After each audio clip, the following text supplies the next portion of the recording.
কি যে কোন না কোন ফুল মারলে কি মাথা ফাটে নাকি?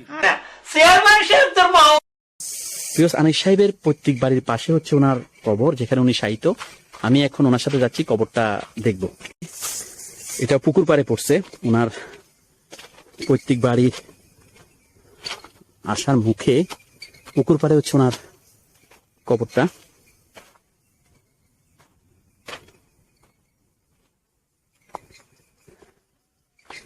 এটা না, দেখুন এটা ওই পাশে হলো ওনার চাচার কবর, চাচা চাচি। ওই পাশে আছে ওনার জ্যাঠাতো ভাই, জ্যাঠা।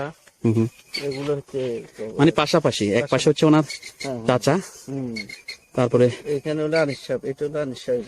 এটা হচ্ছে ওনার না। হ্যাঁ, এটা এখানে মনে হয় কবর শনাক্ত করার সেরকম মনে হয় সিস্টেম নেই না। না না, এটা আসলে ধরুন এটা ভেদাত, আসলে এই জন্যই হয়তো ওনারা অনেক ইসলামিক মাইন্ডের। জি জি জি। তো দেখুন এই যে খালি জায়গা যেটা দেখছেন ঘেরার ভিতরে, এটাই। এটা হচ্ছে আনিস সাহেবের কবর। আর অপর পাশে যেটা দেখছেন, চাচা আর চাচি, আর অপর পাশে হচ্ছে ওনার চাচা চাচা। চাচা চাচি আছে। আর আর ওই পাশে হলো যে ওনার জ্যাঠা আছে, আর হলো জ্যাঠাতো ভাই। মানে সত্যতা কথা হচ্ছে মানে ওনাদের পারিবারিক, পারিবারিক মানে কবর। পুকুর পাড়ে এটা পারিবারিক কবরস্থান ওনাদের। পারিবারিক। যারাই মারা যায় তাদেরকে। ভিউজ, আমি এখন এই পর্যায়ে বাংলাদেশের চলচ্চিত্র জগতের অন্যতম জনপ্রিয় অভিনেতা, কিংবদন্তি কৌতুক অভিনেতা আনিস সাহেবের একজন রিলেটিভের সাথে কথা বলবো। আসসালামু আলাইকুম। ওয়ালাইকুম আসসালাম। আপনি কেমন আছেন? ইনশাল্লাহ ভালো আছি। আপনি আনিস সাহেবের সম্পর্কে কি হন? উনি আমার চাচা, আমি ওনার ভাতিজা। আপনি আপনার উনি চাচা হয়। চাচা যেহেতু হয়, আপনি তো ওনার কাছ থেকে দেখেছেন। জি দেখি। আপনার চাচার স্মৃতি চারণ করুন, যা দেখেছেন আপনি। এখানে তো উনি ছিল এক সময় এই বাড়িতে। আমার চাচাতে এমনি যে কোনো কৌতুক অভিনয় করতেন, বাস্তব জগতে উনি ওরকম খুব হাসি খুশি মানুষ ছিলেন। রসিক টাইপের ছিলেন। হ্যাঁ, রসিক টাইপের ছিলেন। আবার বেশ পরোপকারী ছিলেন উনি। আচ্ছা, উনি জনগণ, বন্ধু বান্ধব, আত্মীয় সবাইকে মিলে সবাই রুজি রোজগারের বিভিন্ন ব্যাপারে উনি সহায়তা করতেন। আচ্ছা, আচ্ছা। চতুর্দিকে ওনার বেশ ভালো যোগাযোগ ছিল, উচ্চ স্তরের দিকে।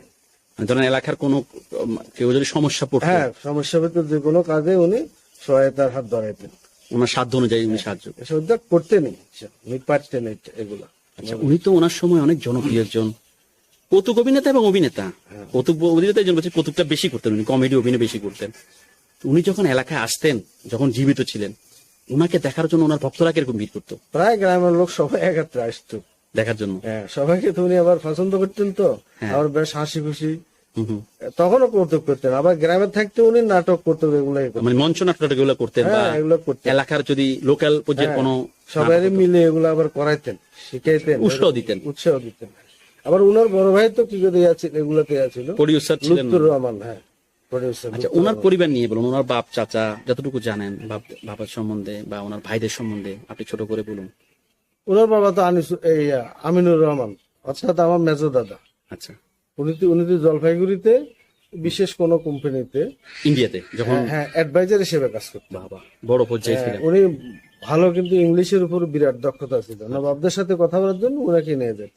আচ্ছা, তাছাড়া ওনার ফুফুতো কি করে সেই মেহরুন্নেসা, হুম, ওনার দাদি, আচ্ছা, উনি তো নবাব ছিলেন, থাকলেও ওনাদের বিশেষ অনুষ্ঠানগুলোতে ইনাকে নিয়ে আসতেন, আমার দাদাকে নিয়ে আসতেন। আচ্ছা, আনিস সাহেব, বিশেষ করে লুৎফুর রহমান, বেনু, হাবিবুর রহমান, জালাল, দুর্বার অনুসার ঘটক, হুম, তারপরে হলেন আনিস সাহেব, হুম, তারপরে আজিজুর রহমান, হুম, বুলু, জি, যিনি সোনালী ব্যাংকের ডিএমডি, ন্যাশনাল ব্যাংকের ডিএমডি হিসেবে রিটায়ার করছেন, এখনো আছেন ইনশাআল্লাহ। মানে ওভারঅল ওনারা সব শিক্ষিত। তার ছোট ভাই ছিলেন যে প্রফেসর হুম, হুম, মাহবুব রহমান। আচ্ছা, তারপর ওনার বড় বোন, হুম, লুৎফুর নার, হুম, সম্ভবত সোনালী ব্যাংকের এজিএম হিসেবে রিটায়ার করছেন, এখনো আছেন। হ্যাঁ, হুম, হুম, তার ছোট বোন সেটা হচ্ছে মেয়ে বাড়িতে বিয়ে দিচ্ছেন। ওনার নাম কি, এমনি ডাক নাম বুড়ি।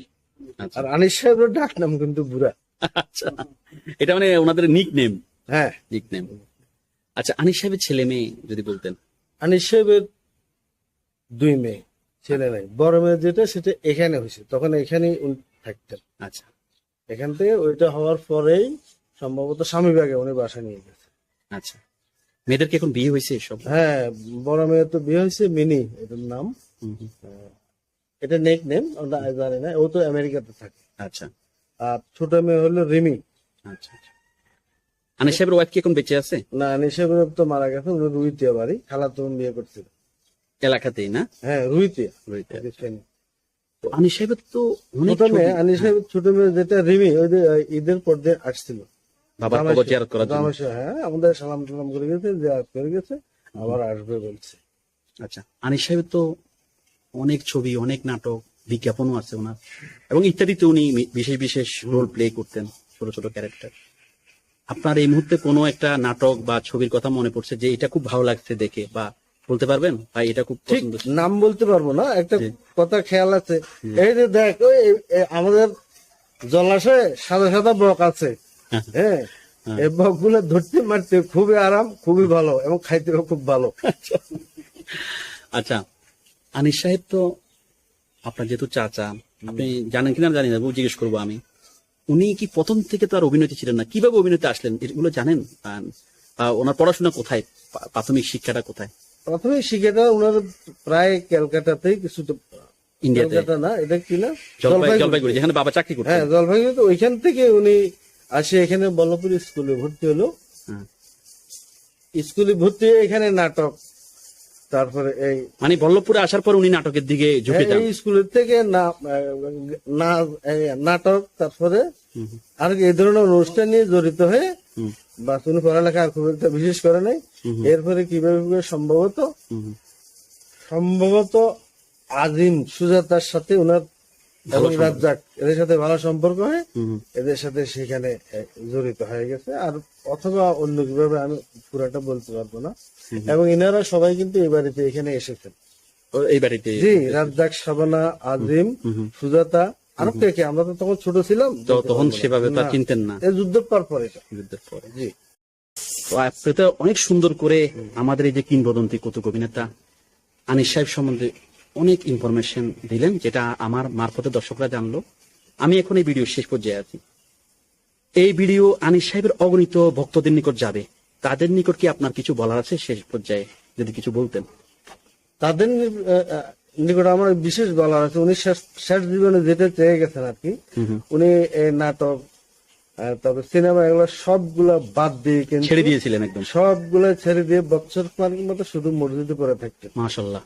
শুধু মসজিদে পড়ে থাকতেন, এরপরে আর কিছু করতেন না। তা আমাদেরকে বলতেন শুধু দোয়া করিস আর আমাদের কাছে আসিস। আমিও ঢাকায় থাকি, উনি তো টিকাতলি যে বাসা আছে ওইখানে থাকতেন। তখন তো চাচিও মারা গেছে, একাই বাসাটাই থাকতেন। আচ্ছা, ওনার আগে ওয়াইফ মারা যায় নাকি? হ্যাঁ, ওনার আগে মারা গেছে, একাই বাসাটায় থাকতেন। বলে যে এখন আসবি তুই, কিন্তু একটু কম কম হিসাব করে আসিস, তোদের তো আমি নাস্তা খাওয়াইতে পারি না, এরকম বলছে। আর আমার জন্য দোয়া করিস। আর মসজিদের ইমাম সাহেব বলছে যে উনি রাত দিন তওবা করে মসজিদে ফিরে থাকতেন। মানে আল্লাহ পাক ওনাকে মৃত্যুর আগে হেদায়েতের পথে নিয়ে হ্যাঁ, এসেছিলেন। মারা যাওয়ার আগেও কিন্তু উনি ওইখান থেকে সরাসরি সম্ভবত ফজর নামাজ পরে বাসায় আসি শুছে, তখনই মারা গেছে। অথবা তার আগে উনি যখন বাসায় আসতেন না, রাত্রে ছোটটা এবং মেয়ের জামাই বাইরে থেকে ফোন দিছে, বলতেছে যে তোমরা আসে, আমার অবস্থা বেশি ভালো না। উনি দরজাটা খোলা রেখে শুছে, ওইখানেই সম্ভবত ওনার ওফাত হয়েছে। তারপর তো আমরা গেছি ওইখানে, উনি সবার সাথে আমরা দোয়া চাইছি, আমাদের জন্য সবাই যাতে দোয়া করে। এটা আমাদের ফ্যামিলির একটা স্ট্যাটাস। তারপরে উনারই হিতাকাঙ্ক্ষী ওইখানকার কমিশনার মঞ্জু কাছে যাইয়া আমরা, উনি সরাসরি সার্টিফিকেটটা অনেক কিছু কাগজপত্র দিয়ে তারপরে তো আমাদের দিয়ে হাতে পাঠাই দিলেন। আর উনি সর্বশেষ সবার কাছে দোয়া চাইছে, ওনাকে যাতে আল্লাহ পাক ক্ষমা করে দিয়ে ব্যস্ত নসিব করে। অনেক সুন্দর একটা কথা আমরা জানলাম যে আনিস সাহেব মৃত্যুর আগে উনি চলচ্চিত্র বা অভিনয় জগৎ থেকে সম্পূর্ণ বিচ্ছিন্ন হয়ে গেছে। তওবা করেন, একটা বছর উনি পুরোপুরি ইসলামের পথেই ছিলেন। তো আমার এই ভিডিও আপনারা যারা মসজিদে পড়ে থাকতেন, নামাজ পড়তেন, হ্যাঁ, তো যারা এই ভিডিও দেখছেন, আমার অডিয়েন্স যারা আনিস সাহেবকে ভালোবাসেন, তার অভিনয়কে ভালোবাসেন, সবাই ওনার জন্য দোয়া করবেন। ওনার এখন আমলের দরজা বন্ধ, আপনারা দোয়া করবেন যেন আল্লাহ পাক ওনাকে ব্যস্ত নসিব করে। আপনাকে অনেক অনেক ধন্যবাদ, আপনি ব্যস্ত মানুষ, আর আজকে প্রচুর গরম পড়ছে, তার ভিতরেও আপনার চাচার প্রতি আপনার যে মায়া আছে, সেই মায়া থেকে আপনি আমার অনুরোধে অনেক সুন্দর কথা বললেন আনিস সাহেব সম্বন্ধে, এবং সেগুলো আমার মারফতে দর্শকরা জানলো।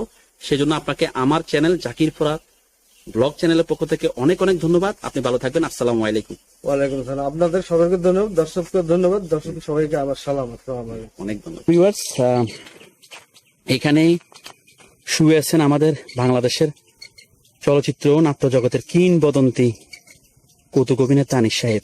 আপনারা যারা এই ভিডিও দেখবেন, যারা আনিস সাহেবের অভিনয়কে পছন্দ করতেন বা এখনো করেন, সবাই আমাদের এই মহান অভিনেতার জন্য আল্লাহ পাকের কাছে দোয়া করবেন যেন আল্লাহ পাক ওনাকে মাফ করে দেন এবং জান্নাতবাসী। স্যার একটা কথা কেউ আবার ভুল বুঝবেন না যে আনিস সাহেবের কবর এরকম কেন হয়ে আছে। দেখুন, যদি সত্যিকার ইসলাম মানেন, এগুলো হচ্ছে বেদাত, কবর ঘেরাও করা, শনাক্ত করা।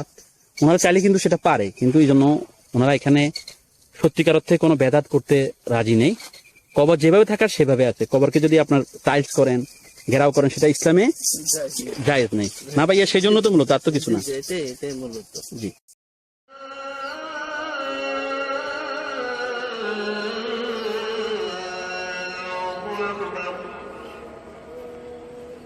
أشهد أن لا إله إلا الله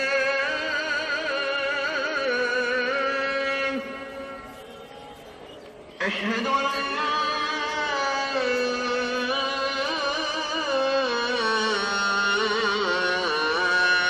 إله إلا الله أشهد أن محمدا رسول الله লাগলে লাইক কমেন্ট করে আপনার মতামত দিন। সাথে থাকার জন্য সাবস্ক্রাইব করুন এবং বেল বাটনটিতে ক্লিক করুন।